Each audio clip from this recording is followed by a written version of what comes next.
அதிகாரம் 22.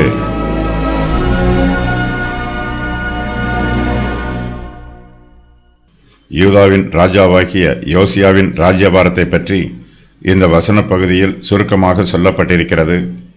யோசியாவின் குணாதிசயம்.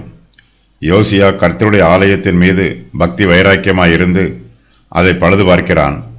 யோசியா கர்த்தருடைய நியாயப்பிரமாண புஸ்தகத்தை வாசித்து கர்த்தரோடு உடன்படிக்கை பண்ணுகிறான்.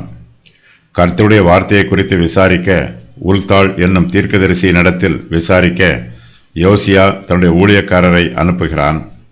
உல்தாள் எருசலேமுக்கு வரப்போகும் ஆபத்தை குறித்து யோசியாவுக்கு கர்த்தருடைய வார்த்தையை சொல்லி அனுப்புகிறாள். யோசியாவுக்கு கர்த்தருடைய கண்களில் கிருபை கிடைத்திருக்கிறது.